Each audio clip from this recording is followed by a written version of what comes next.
தமிழகம் முழுவதும் ஆளும் திராவிட முன்னேற்ற கழகத்துக்கு எதிர்ப்பான அலை மிகப்பெரிய அலை வீசுகிறது. இந்த சட்டமன்ற தேர்தலிலே திராவிட முன்னேற்ற கழகத்தை தோற்கடிக்கப்பட வேண்டிய என்கின்ற ஒரு சிந்தனை மக்கள் மத்தியில் எழுந்திருக்கிறது. 5 ஆண்டு கால திமுக ஆட்சியிலே பெண்களுக்கு பாதுகாப்பில்லை, குடும்ப ஆட்சி, அரசு ஊழியர்கள் போராட்டம், எங்கு பார்த்தாலும் ஊழல், லஞ்சம், லாவண்யம், வரி உயர்வு, சொத்து வரி உயர்வு, மின்சார கட்டண உயர்வு, பால்வளை உயர்வு, பத்திரப்பதிவு கட்டண உயர்வு, எங்கு பார்த்தாலும் மக்கள் விரோத செயல்கள், கஞ்சா புழக்கம், கள்ளச்சாராய புழக்கம், பள்ளிகளிலே கல்லூரிகளிலே சாக்லேட், போதை சாக்லேட் விற்பனை, இது போன்ற சமுதாய சீர்கேடு நிறைந்த ஆட்சியாக இந்த ஆட்சி இருந்து கொண்டிருக்கிறது. அது மட்டுமல்லாமல் ஆளுகிற திராவிட முன்னேற்ற கழகம் எதற்கெடுத்தாலும் மத்திய அரசோடு முரண்பாடு பெற்ற அரசாக இருந்து கொண்டிருக்கிறது. மத்திய அரசோடு இணக்கமாக இருந்து தமிழகத்துக்கு நல்ல திட்டங்களை தீட்ட வேண்டிய திராவிட முன்னேற்ற கழக அரசு மக்கள் விரோத செயல்களிலே பணிகளிலே ஈடுபட்டு சட்ட ஒழுங்கு சீர்கெட்டிருக்கிறது. கொலை, கொள்ளை, தோட்டங்களிலே பெரியோர்கள், விவசாயிகள் வசிக்க முடியாத அளவுக்கு வழிப்பறி கொள்ளையெல்லாம் நடைபெற்றுக் கொண்டிருக்கிறது. எனவே இதெல்லாம் பார்த்துவிட்டு 5 ஆண்டு கால திமுக ஆட்சியை பார்த்துவிட்டு மக்கள் இந்த ஆட்சி தூக்கி எறியப்பட வேண்டும் என்கின்ற மனநிலைக்கு வந்திருக்கிறார்கள். எனவே நடைபெறுகிற சட்டமன்ற தேர்தலிலே மிக திராவிட முன்னேற்ற கழக எதிர்ப்பலை இருக்கிறது. எடப்பாடியார் தலைமையிலே அறிவியல் தலைவர் மோடி அவர்களுடைய ஆதரவோடு இருக்கிற ஜனநாயக கூட்டணி வெற்றி பெறப் போகிறது. அப்படி அதற்கான சூழல்கள் தெரிகிறது. இந்த தொகுதியை பொறுத்தமட்டிலே, ஒட்டச்சத்திரம் தொகுதியை பொறுத்தமட்டிலே இன்றைக்குத்தான் முதலில் நான் களத்துக்கு வந்திருக்கிறேன். இன்றைக்கு ஒரு நாளிலே ஆரம்பமே அமர்க்களமாக இருக்கிறது. எங்கே சென்ற இடமெல்லாம் மிக சிறப்பான வரவேற்பு. மக்கள் மத்தியிலே ஒரு புதிய எழுச்சியை, புதிய சிந்தனையை பார்க்கிறோம், புதிய வரவேற்பை பார்க்கிறோம். இதற்கெல்லாம் காரணம் ஆளும் திமுக அரசினுடைய மக்கள் விரோத செயல்பாடுகள், சட்ட ஒழுங்கு சீர்கேடு இன்றைக்கு இந்த ஆட்சியுடைய முடிவுக்கு காரணமாக இருக்கிறது. இந்த சட்டமன்ற தேர்தல் எடப்பாடியாருக்கான வெற்றி வாய்ப்புக்கான தேர்தலாக அமையப் போகிறது என்பது நிதர்சனமாக தெரிகிறது. 6 முறை தொடர்ந்து வெற்றி பெறுகிறார் அமைச்சர், அந்த தொகுதியில் நிற்கிறது எப்படி சார் நீங்க பாக்குறீங்க?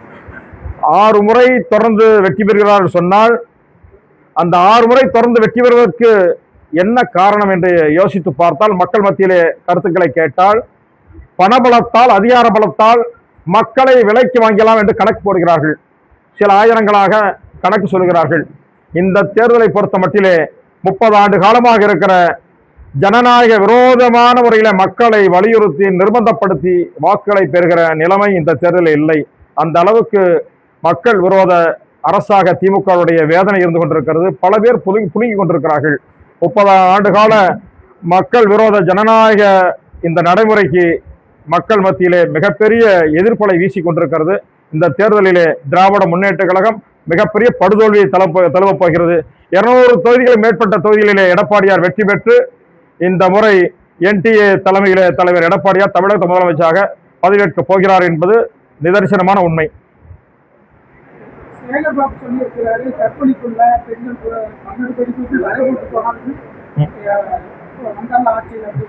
அண்ணா பல்கலைக்கழகத்தில் நடைபெற்ற கற்பழிப்புக்கு யார் காரணம், யார் அந்த சார் என்று இன்றைக்கு வரை தெரியவில்லை.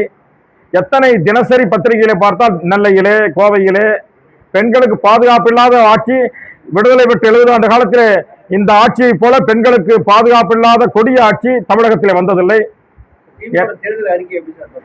சொதப்பல் அறிக்கை, எடப்பாடியாருடைய தேர்தல் அறிக்கை, அதிமுக தேர்தல் அறிக்கை இன்றைய தேர்தலே கதாநாயகன். ஏழை பெண்கள் அத்தனை பேருக்கும், எளிய பெண்கள் அத்தனை பேருக்கும் தேர்தல் முடிந்த அடுத்த நிமிடம் 10,000 ரூபாய் என்று அறிவித்து அவருடைய வாழ்க்கையை பெறுவதற்கு உரிமையை பெற்றுக் கொள்வதற்காக அறிவித்திருக்கிறார்கள். ஏழை பெண்கள் கஷ்டப்படக்கூடாது என்பதற்காக அவர்களுக்கு குளிதாசன் பெட்டியை அறிவித்திருக்கிறார்கள். குடும்ப பெண்கள் குடும்ப கொத்துவிளக்கு திட்டத்துக்காக 2000 ரூபாய் அறிவித்திருக்கிறார்கள். பள்ளி மாணவர்களுக்கு கல்வி கடனுதவியை தள்ளுபடி செய்யப்படும், கடன் பெற்ற கடனை தள்ளுபடி செய்யும் அறிவித்திருக்கிறார்கள். ஊனமுற்றோர்களுக்கு, முதியோர்களுக்கு, மாற்றுத்திறனாளிகளுக்கு 2000 ரூபாய் உதவித்தொகை அறிவித்திருக்கிறார்கள். இது போன்ற அருமையான நல்ல திட்டங்களை கொண்டிருக்கிற ஆட்சி வரப்போகிறது. ஏழை எளிய உழைக்கும் பெண்களுக்கு மானிய விலையிலே ஸ்கூட்டர் வழங்குகிற திட்டத்தை அறிவித்திருக்கிறார்கள். கடந்த அதிமுக ஆட்சியிலே செயல்பட்ட நல்ல திட்டங்களும் இன்றைக்கு இல்லை. தாலிக்கு தங்கம் இல்லை, பள்ளி மாணவர்களுக்கு லேப்டாப் இல்லை. தேர்தலுக்காக கடைசி நேரத்தில் லேப்டாப் வழங்கி மக்களை ஏமாற்றுகிறார்கள்.